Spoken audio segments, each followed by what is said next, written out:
Welcome back नाजरीन। अब गुफ्तगू करेंगे इस वक्त मौजूदा मुल्क की सियासी सूरत हाल के हवाले से। और इस पे सजाद तरीन साहब, जैसे कि आपके इल्म में है, आज पेशावर में भी एक अहम कॉन्फ्रेंस हुई है ANP की जानिब से। और उसमें आज कुछ बयानात जो प्रेस कॉन्फ्रेंस हुई, अमीर हैदर होती ने कहा कि वो एक तो सूबाई खुद मुख्तारी का दिफा करेंगे, और दूसरा उन्होंने कहा कि जो हुक्मरान है मौजूदा PTI की हुकूमत पर तनकीद कर रहे थे कि वो अपनी नाअहली को 18वीं तरमीम से जोड़ने की कोशिश न करें। मेरे ख्याल में इस पे एक बड़ा रिएक्शन है। इस पे पहले पाकिस्तान पीपल्स पार्टी भी बात करती रही है, ANP भी कर रही है। तो मेरे ख्याल में ANP का पहले वर्जन ले लें। जाहिद खान साहब हमारे साथ लाइन पर मौजूद हैं। बहुत शुक्रिया जाहिद खान साहब वक्त देने का। सर, आज यकीनी तौर पर ANP की जानिब से जो कॉन्फ्रेंस हुई वो कोरोना के बाद की एक सूरत हाल और फिर ईद के बाद की जो सूरत हाल पैदा होना थी उसके हवाले से मेरे ख्याल में एक बड़ी पेशरफ्त है। क्या कहेंगे आज जो ये कहा गया कि सूबाई खुद मुख्तारी का दिफा और फिर 18वीं तरमीम का जिक्र किया गया, इस हवाले से क्या लाएमल तय हुआ है? देखिए जी, आज हमारे जो मरकजी कैबिनेट है वो और हमारे आइन के मुताबिक 5 सूबे सराइकी को भी हम एक यूनिट तस्लीम कर चुके हैं। तो उन सब के सदूर और सेक्रेटरीज थे, मतलब 5 सूबे और उसके सदूर और सेक्रेटरीज थे, और हमारी मरकजी पूरा कैबिनेट थी, जिसपे आज पूरा सुबह से 10 बजे शुरू हुआ था, तकरीबन कुछ 2:30-3 बजे खत्म हुआ, और उसके बाद फिर प्रेस कॉन्फ्रेंस में चले गए।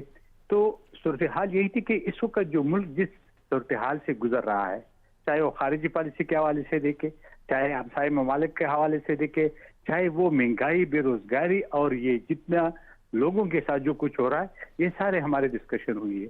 और हमने ये तय किया कि अपोजिशन का हम कोशिश करेंगे कि उनके बीच में जो इख्तिलाफ है ये दूर हो, ताकि हुकूमत के लिए एक तब टाइम आवाम के लिए दिया जाए।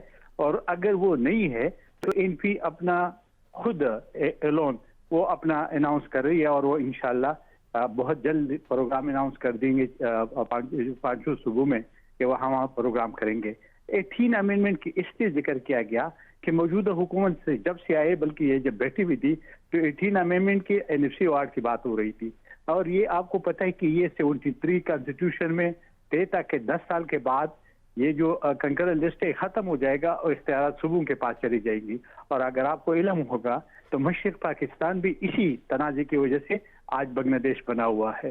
तो किस्मत की अच्छी थी कि 2008 में एक ऐसी हुकूमत आई और एक से पार्लियामेंट आई कि उसने 18वीं तरमीम में उस सूबों की जो शिकायत थी वो सही तरीके से दूर तो नहीं हुई, मतलब जो वो चाहते वो तो नहीं हुए, लेकिन कम से कम उनके लिए जो एक हमेशा के लिए फेडरेशन से और पंजाब से गिला करता था, वो किसी हद तक जो नेशनलिस्ट पार्टीज है जो छोटे सूबों से ताल्लुक रखते हैं उनको तो तसल्ली हुई और मुल्क एक सही सम चल पड़ा। आज फिर ये जब हुकूमत आई है तो ये 18 अमेंडमेंट की बात करते, NFC अवार्ड की बात करते, सूबों को पहले से भी पैसा कम मिल रहा है, इसकी जिम्मेवार सूबे नहीं है, इसका फेडरेशन है। अपना जो नेटवर्क है टैक्स का वो खुद नहीं बढ़ा सकते हैं, या मुल्क के सूरत हाल ऐसी निहत पे रह गए कि आपकी मैशत बैठ गई है, तो उसमें सूबों का तो कोई कसूर नहीं है। इसलिए हमने कहा, हमारा फैसला है कि अगर 18 अमेंडमेंट को चढ़ा गया या NFC अवार्ड को अब चढ़ा गया तो हम फिर अपने आखिरी हद तक जाएंगे उसके लिए, और हम किसी को किसी भी सूरत ये इजाजत नहीं देंगे कि वो 18 अमेंडमेंट को छेड़े या वो NFC अवार्ड में कोई कमी लेके आए। जाहिद खान साहब, वफाकी वुज़रा ये कहते हैं कि इस वक्त जो मुल्क को मसाइल दरपेश हैं, जो मुश्किलात दरपेश हैं, उनकी वजह ही 18वीं तरमीम है, उसकी वजह से सारे मसाइल पैदा हो रहे हैं। बदकिस्मती है सजाद तरीन साहब, आपको पता है ये जो लोग आए हुए इनने कभी सियासत न देखी न सियासत हुई, इस मुल्क के तारीख से ये बेखबर है। ये आप लोगों की मेहरबानी है कि आप बैठकर इनको समझाए कि ये मुल्क में जो तारीख गुजरा है वो इतना तल्ख है कि अगर आप इन चीजों को छेड़ के और फिर मजबूत मरकज की बात करेंगे, तो मजबूत मरकज ने तो इस मुल्क को 2 लाख किया। अभी आपका इस वक्त भी बलूचिस्तान में एक तहरीक चल रही है, आपका इस वक्त में पाटा भी जो PTM बनी है वो इसी मुश्किलात की वजह से आपकी बनी है। अगर खामखा आप करना चाहते हो कि जी 18 अमेंडमेंट, हम तो समझते हैं कि 18 अमेंडमेंट इस मुल्क के जो मसाइल है उसके हल है, अगर आप हल के बजाय उसको अजाब की बात कर रहे तो ये आपकी मर्जी है। लेकिन कल अगर कुछ हुआ, इस मुल्क को कोई नुकसान हुआ, तो जो सेलेक्टर्स है मैं उनको भी वार्न करता हूं, जो सेलेक्टर्स थे जिसने इसको सेलेक्ट करके बिठाया है, तो ये भी उसी तरह जिम्मेवार होंगे जिस तरह ये सेलेक्ट हुकूमत है, और इसी तरह उसके सेलेक्टर्स भी उसी तरह जिम्मेवार होंगे। और अल्लाह करे कि ये मुल्क बचा रहे और ये जो मौजूदा सूरत हाल है इससे किसी तरीके से निकल जाए, वरना बहुत मुश्किलात है, आवाम के लिए बहुत मुश्किलात है, इस मुल्क के लिए बहुत मुश्किलात है, खतरात है। और इस खतरात से ये लोग न खेले, क्योंकि ये नादान लोग हैं, इन्हें कभी सियासत तो की नहीं, न तारीख से इस मुल्क का कभी सबक सीखा है। और बदकिस्मती से जाते नहीं साहब, आप तो कब से रिपोर्टिंग और ये सारी चीजें करें, आपको इल्म है कि इस मुल्क के लिए हमारी पार्टियों ने और छोटे सूबों ने तो बहुत कुर्बानियां दी। यहाँ तक कि आपको याद होगा कि लियाकत बाग से हमने जनाजे उठाए थे, लेकिन हमने इस मुल्क को टूटने नहीं दिया था। अब 18 अमेंडमेंट और ये यूनिवर्सिटी अवार्ड पे अगर कुछ करेगा तो फिर हमसे गिला शिकवा नहीं होगा, फिर जिम्मेवार वो लोग होंगे जो इसको चढ़ेंगे।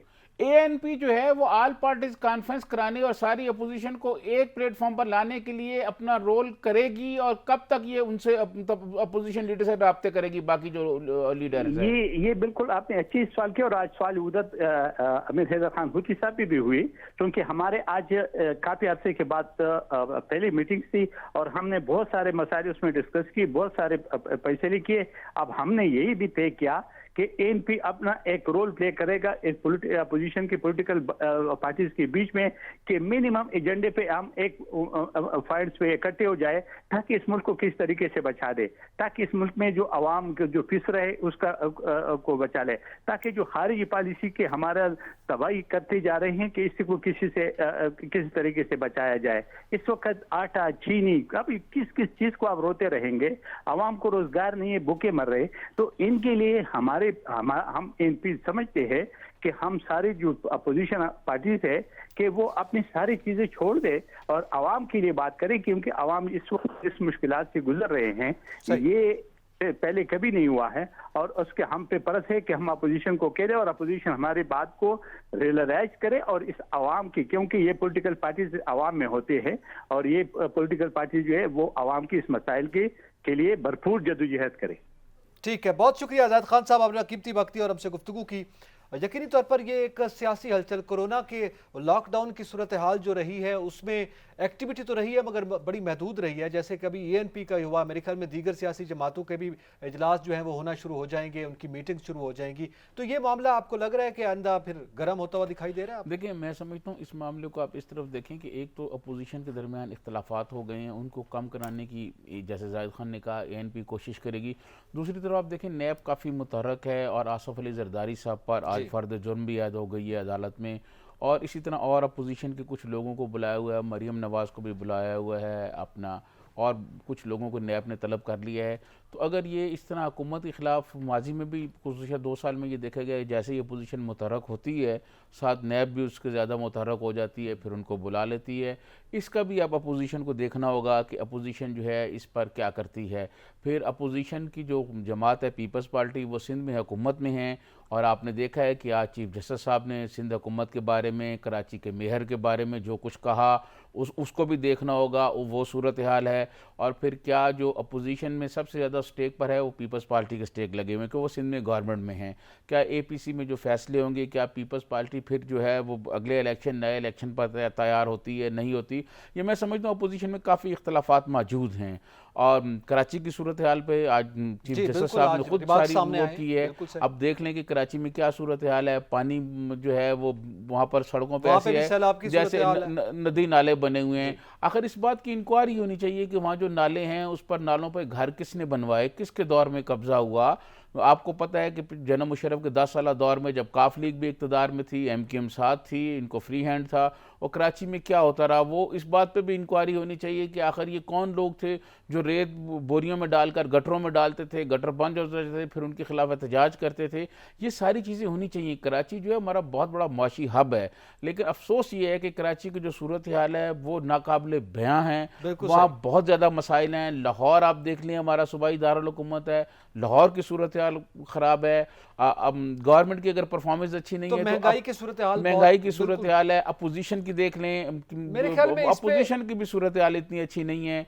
پھر وہ عدالتیں جو ہیں وہ مطلب نیب مقدمات کے حوالے سے ساری صورتحال. تو میں سمجھتا ہوں ان سب کو بیٹھ کر اپوزیشن کو کوئی معاملات نکالنے چاہیے جس کے امکانات ابھی نہیں لگ رہا ہے جو اختلافات ہوتے ابھی ہیں. نہیں لگ رہے, ابھی پھر سے وہ جو ہے وہ صورتحال آگے نہیں بڑھی.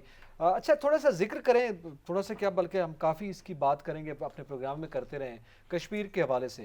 آپ کے علم میں ہے کہ یوم آزادی آنے والا ہے, اور یوم آزادی پہ آج ایک بڑی خبر کشمیر سے ہے, اور وہ یہ کہ حریت رہنماؤں نے یہ کہا ہے کہ وہ 14 اگست کو پاکستان کا یوم آزادی بھرپور طریقے سے منائیں گے, اور 15 اگست کو جو ہندوستان کا یوم آزادی منایا جاتا ہے اسے یوم سیاہ کے طور پر منائیں گے. میرے خیال میں یہ ایک بڑا اقدام ہے, اور بالخصوص 5 اگست کے بعد تو یہ بہت بڑی صورت ہے, 5 اگست 2019 کے بعد. جی میں سمجھتا ہوں یہ دیکھیں بات یہ ہے کہ 5 اگست کے بعد جو 1 سال پہلے مودی نے جو اقدامات کیے تھے اس کے بعد اب جو کشمیری لیڈرشپ ہے, پہلے وہ جو ہندوستان کے حامی بھی تھے مقبوضہ کشمیر میں, اب ان کے پاس کھونے کے لیے کچھ نہیں ہے. کسی بھی کشمیری کے پاس اب کھونے کے لیے کچھ نہیں رہا. دیکھیں کاروبار تباہ ہو گیا, معیشت تباہ ہو گئی, ظلم اور بربریت بہت زیادہ ہو گئی. اب ان کے پاس صرف واحد آپشن یہ ہے کہ وہ مزاحمت کی تحریک کریں. اور میں سمجھتا ہوں کہ جس طرح ہم کشمیری جو ہیں یوم پاکستان کے ساتھ اپنے ساتھ وہاں مقبوضہ کشمیر میں جو ہے وہ آزادی کا دن منائیں گے, یوم پاکستان منائیں گے, ہمیں ان کا بہت جو ہے بھرپور جو ہے وہ ساتھ دینا چاہیے. جنرل اسمبلی کے صدر بھی آئے ہوئے ہیں پاکستان میں, ان سے بھی بات چیت ہوئی ہے, اور میں سمجھتا ہوں کہ اب جنرل اسمبلی کو بھی جو ہے اپنی قراردادوں پہ عمل کرانا چاہیے. جو کشمیری ظلم ہو رہا ہے کشمیر پہ وہ بند ہونا چاہیے, اور کشمیریوں کی خواہش کے مطابق وہاں رائے شماری ہونی چاہیے. بالکل. ہمارے ساتھ موجود ہیں, ممبر ہیں قانون ساز اسمبلی کے, ایم ایل اے ہیں, پی ٹی آئی سے تعلق ہے, عبدالماجد خان صاحب, ان سے ذرا بات کرتے ہیں. خان صاحب بہت شکریہ وقت دینے کا. سر آپ کیا سمجھتے ہیں کہ یقینی طور پر کشمیر کے اور کشمیر کے لوگوں کے, کشمیر کے سیاستدانوں کے اپنے جذبات ہیں, اور بالخصوص یہ جو ایک بات سامنے آئی ہے کہ حریت رہنما اب چونکہ 5 اگست 2019 کے بعد جس طرح سے مقبوضہ کشمیر کو ہندوستان اپنا حصہ ڈکلیئر کر چکا ہے اپنے طور پر, وہاں پہ 14 اگست کو پاکستان کا یوم آزادی منایا جائے گا, اس حوالے سے ہمیں بتائیے گا. ماجد خان صاحب میری آواز سن پا رہے ہیں سر آپ؟ جی مجھے تو آ رہی ہے, آپ کو میری آواز آ رہی ہے؟ جی آواز آ رہی ہے, پلیز. بسم اللہ الرحمن الرحیم. میں سب سے پہلے تو آپ کو ایک چیز بتانا چاہوں کہ یہ جو آپ نے ابھی بات کی بڑی ڈیٹیل میں آپ اس پہ ڈیبیٹ کر رہے تھے. اہل کشمیر نے اپنا مستقبل اہل پاکستان کے ساتھ قیام پاکستان سے پہلے جوڑ دیا تھا. جی یہ ایک بڑی بنیادی بات ہے جس کا میں سمجھتا ہوں بہت ضروری ہے کہ جہاں تک آپ نے بات کی کہ ہندوستان نے اپنا نقشہ جاری کر دیا, پاکستان نے اپنا نقشہ جاری کر دیا. جو نقشہ پاکستان نے جاری کیا اس کے اوپر لکھا ہوا ہے کہ یو این آسپیسز کے مطابق اس میں رائے شماری ہوگی, اور یہ ایک ڈسپیوٹڈ ٹیریٹری ہے. ہندوستان عرصہ دراز سے کشمیر کو اپنا اٹوٹ انٹ ڈکلیئر کرتا ہے, اور ہم اپنی ایک پیسفل جدوجہد جس میں ہم پچھلے 71-72 سالوں سے پوری دنیا کے سامنے پرامن طریقے سے اپنا حق خود ارادیت جس کے حصول کے لیے ہم جدوجہد کر رہے ہیں, میں سمجھتا ہوں کہ اس کا سارا کریڈٹ آپ دیجئے عمران خان کو کہ اس دور میں جو پاکستان کے اندر حکومت آئی, جس طریقے سے اس نے دنیا کے سامنے نریندر مودی کا ایک بدنما اور بد کردار چہرہ بے نقاب کیا, جس سے پوری دنیا کو پتا چلا کہ نریندر مودی ایک فیشسٹ ہے. نریندر مودی نے جس طرح کشمیریوں کے خون سے ہولی کھیلی ہے, وہاں معصوم بچے اس وقت جس طریقے سے ان کا اغوا کیا جا رہا ہے, اور آپ دیکھیے کہ ہندوستان کے اپنے انڈیپینڈنٹ جو ایکٹیوسٹ ہیں ان کی کئی رپورٹس اس وقت سامنے آ چکی ہیں. لگ بھگ 13,000 سے زیادہ ہمارے لیڈرز اور ہمارے بچے جو ہیں وہ اس وقت مسنگ ہیں. ہندوستان وہاں پر عورتوں کے ساتھ ایکسٹارشن کر رہا ہے, وہاں پر وہ ان کے حقوق سلب کر رہا ہے. ایون جو ہماری پریگننٹ وومنز ہیں وہ ہاسپٹل نہیں جا سک رہی. اس طرح کے قوانین کا اطلاق کیا ہے. 10 سے 15 لاکھ فوج وہاں پر انہوں نے ڈال دی ہے. ہماری حریت قیادت کو اندر کر دیا ہے, سول قیادت اندر کر دی ہے. بندوق کا استعمال کیا جا رہا ہے, پیلٹ گن کا استعمال کیا جا رہا ہے. لیکن جو سب سے امپورٹنٹ چیز ہے کہ سبز جعلی پرچم ہندوستان نیچے نہیں کر سکا, اور اس نے پوری کوشش کی کہ وہاں سے پاکستان کے نام کو ختم کرنے کیا جائے. لیکن وہ نہ صرف پاکستان کا نام ختم کرنے کی ناپاک سازش میں کامیاب ہو سکا, بلکہ کشمیریوں نے تو اپنے جنازے بھی آپ کو پیش کر دیے کہ اس کی تدفین بھی آپ سبز ہلالی پرچم کے اندر کیجئے. یہ وہ ڈیڈیکیشن, یہ وہ کمٹمنٹ ہے اور آپ نے کہا 14 اگست، میں سمجھتا ہوں کہ ہر دن جس دن وہاں پر ایک کشمیری شہید ہوتا ہے، جب اس کا جنازہ پاکستان کے سب سے لالی پرچم میں لحد میں اتارا جاتا ہے، تو ہمارے لیے وہ دن 14 اگست سے کم کا دن نہیں ہوتا۔ اہل کشمیر آج بھی اس بات کے انتظار میں ہے کہ جس وقت ہندوستان غاصب جو ہے وہ وہاں سے نکلے گا اور لوگوں کو رائے شماری کا حق دیا جائے گا، لوگ اپنے مستقبل کا تعین کریں گے، تو اللہ کے فضل سے میں یہ بات ببانگ دوہل کہنا چاہتا ہوں کہ ہماری اگلی منزل پاکستان کے علاوہ کوئی بھی نہیں ہو سکتی۔ ماجد خان سجاد ترین بول رہا ہوں، آپ یہ بتائیں کہ پاکستان کی حکومت نے پچھلے 1 سال میں مقبوضہ کشمیر کی جو نمائندگی کی ہے، جس طرح ان کی وکالت کی ہے، آپ اس سے مطمئن ہیں؟ اس بارے میں آپ کی کیا رائے ہے؟ دیکھیے، میں اپنی بات کروں گا تو میں پی ٹی آئی سے بلانگ کرتا ہوں۔ میں سمجھتا ہوں کہ اہل کشمیر کا ہر آدمی اس وقت وزیر اعظم پاکستان کے اقدامات سے اس قدر مطمئن ہے۔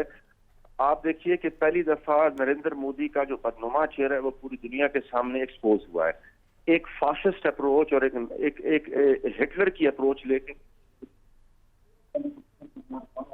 کا بازار گرم کیا ہے۔ عمران خان نے پوری دنیا میں کشمیر کا سفیر بن کے اس کو اجاگر کیا ہے۔ ایک بات، تو جس طریقے سے اس دفعہ 5 اگست کے اوپر وزیر اعظم پاکستان یہاں تشریف لائے، اور جب بھی وہ آئے انہوں نے ایک بڑی خوبصورت گفتگو کی، انہوں نے پورے اہل کشمیر کو ایک امید کی کرن دی کہ آزادی جب آپ کے قدم جلد آپ کے قدم چومے گی۔ اور میں سمجھتا ہوں کہ یہ 70-72 سالوں میں پہلی دفعہ، ایون بھٹو صاحب کے ٹائم پہ کچھ چیزیں دیکھنے میں آئی، لیکن 70-72 سالوں میں پہلی دفعہ آپ کے فورن آفس کا ایک بڑا پازیٹیو رول سامنے آ رہا ہے۔ وزیر خارجہ کو اگر ہم اس وقت اہل کشمیر ان کو خراج تحسین پیش نہ کریں تو میں سمجھتا ہوں کہ یہ بڑی زیادتی ہوگی۔ اس طریقے سے پوری دنیا کے اندر، انٹرنیشنل فورمز کے اندر، ہیومن رائٹس کمیشن کے اندر، جس طریقے سے یونائٹڈ نیشن کے اندر ہمارے وزیر اعظم نے، ہمارے وزیر خارجہ نے، ہمارے اس وقت سفارتکاروں نے جس طریقے سے ہندوستان کا جو ایک بدنما چہرہ ایکسپوز کیا، میں سمجھتا ہوں اس کی مثال کوئی نہیں ملتی۔ اور آپ دیکھیں کہ ہندوستان کی بوکھلاہٹ دیکھیں، جس دن پاکستان نے سیاسی نقشہ جاری کیا، اس سے اگلے روز وزیر اعظم پاکستان یہاں تشریف لائے، اس کے اگلے روز ہندوستان میں جس طریقے سے ایل او سی کی وائلیشن کی اور انہوں نے نہتے شہریوں کو یہاں نشانہ اپنی ہیوی مارٹرز اور ہیوی ایکوپمنٹس کا نشانہ بنایا، میں سمجھتا ہوں کہ وہ پہلے سے بخلاہٹ کا شکار تھا، اب مزید بخلاہٹ کا شکار ہو گیا ہے۔ اور میرا یہ ایمان ہے کہ ہندوستان کو کشمیر کی سرزمین ان کے نیچے سے سرکتی نظر آ رہی ہے، اور انشاءاللہ وہ دن دور نہیں کہ جب میرے اللہ نے چاہا تو یہ سبز ہلالی پرچم لال چوک میں لہرائے گا، ترنگا ٹوٹ کے گرے گا، اہل کشمیر آزادی کی شمع سے سرفراز ہوں گے، اور کشمیر بنے گا پاکستان حقیقی معنوں میں۔ یقینی طور پر انشاءاللہ تعالیٰ یہ پوری قوم اس معاملے پر اس حوالے سے دعا گو ہے۔ عبد المجید خان صاحب بہت شکریہ، آپ نے قیمتی وقت دیا۔ جناب ترین صاحب، وقت چونکہ اختتام کے قریب ہے، اب جب ہم کشمیر کی بات کر رہے ہیں اور پاکستانی حکومت اور وزارت خارجہ کا بھی وہ ذکر کر رہے تھے، وہ بڑی متحرک ہوئی ہے، اس پہ تنقید بھی کی جا رہی ہے کہ یہ تو اس دور میں یہ معاملہ ہوا جو 5 اگست کو ہوا۔ لیکن چلیں، او آئی سی کے متعلق ایک بیان دیا تھا شاہ محمود قریشی صاحب نے، اور اس پہ جس انداز سے سعودی عرب نے اپنا رسپانس کیا ہے اور ناراضگی کا اظہار کیا ہے، اس پہ میں چاہوں گا آپ کمنٹس کر دیں، کیونکہ یہ بھی ایک بڑا اہم معاملہ ہے۔ میں آپ کو عرض کروں نقی صاحب، بات یہ ہے کہ شاہ محمود قریشی صاحب نے جو بیان دیا ہے وہ بالکل ٹھیک دیا ہے۔ شاہ محمود قریشی صاحب نے یہ نہیں کہ وہ اچانک بیان دے دی ہے، یا میرے خیال میں کوئی کسی جوش میں آ کے یا کسی جذباتیت میں وہ کیا ہے، ایسی بات نہیں ہے، یہ بالکل انہوں نے ٹھیک بیان دی ہے۔ او آئی سی ایک ڈیبیٹنگ کلب رہا ہے، اور سعودی عرب جو ہے وہ اس پر کافی میرے خیال میں حاوی رہا ہے، اس کی گرپ بہت مضبوط رہی ہے۔ میں سمجھتا ہوں کہ مسلمانوں کو اپنے مسائل حل کرنے کے لیے اب دوسری طرف دیکھنا ہوگا، جیسے ایران ہے، ترکی ہے، ملیشیا ہے، پاکستان ہے، ایک نیا فورم بنانا ہوگا اور مسلمانوں کو ایک نئی قیادت فراہم کرنی ہوگی۔ او آئی سی جو ہے وہ اپنے مسائل حل نہیں کر سکا، وہ فلسطین کے مسائل حل نہیں کر سکا، کیا ظلم و بربریت فلسطین میں ہو رہی ہے۔ پھر دیکھیں ہمارے ساتھ جو کشمیر میں ہوا، جو 5 اگست کے بعد مودی نے جو کچھ کیا، اس پر میں سمجھتا ہوں بہت مایوس کیا ہمیں سعودی عرب نے، اس میں کوئی دو رائے نہیں ہے۔ اور میں سمجھتا ہوں کہ شاہ محمود کے کچھ لوگ جو ہیں بیان پر وہ تنقید کر رہے ہیں، لیکن شاہ محمود نے جو ریاست پاکستان کا بیانیہ دیا ہے، ایسا نہیں ہوتا کہ وہ ریاست پاکستان، وہ انہوں نے کوئی وزیر خارجہ بات کر رہا ہے، کوئی عام آدمی بات نہیں کر رہا، انہوں نے بالکل ٹھیک کیا۔ اور میں سمجھتا ہوں کہ ہمیں عربوں سے اب جان چھڑانی چاہیے، ہمیں نئے اپنے جو ہے فارم تلاش کرنے چاہیے، نئے پلیٹ فارم کی طرف ہمیں جانا چاہیے، تاکہ مسلمانوں کو ہم جمع کر سکیں اور ہم اپنے مسائل جو امت کو درپیش مسائل ہیں وہ حل کر سکیں، کیونکہ سعودی عرب جو ہے اور او آئی سی جو ہے وہ مسلمانوں کے مسائل حل نہیں کر سکا، وہ ناکام رہا ہے۔ یقینی طور پر جب نہیں وہاں سے حل نہیں ہو رہے تو پھر ظاہر ہے دوسری جانب دیکھنا ہوگا۔ پروگرام اپنے اختتام کے قریب ہے۔ ناظرین، جاتے جاتے یہی بات کہ پاکستان کو اور پوری उम्मत को, जब हम मुसलमानों के मसाइल की बात करते हैं, जैसे कश्मीर हमारा एक बड़ा मसला है, हमें दूसरी जानिब देखना होगा। और ये बात हम आज नहीं कर रहे, बल्कि ये इकबाल ने बहुत पहले कहा था कि जिस खेत से दहकां को मैसर ना हो रोज़ी, उस खेत के हर खुश है गंदुम को जला दो। एतजाज़ नकी और सजाद तरीन को इजाज़त दीजिए। अल्लाह हाफिज़।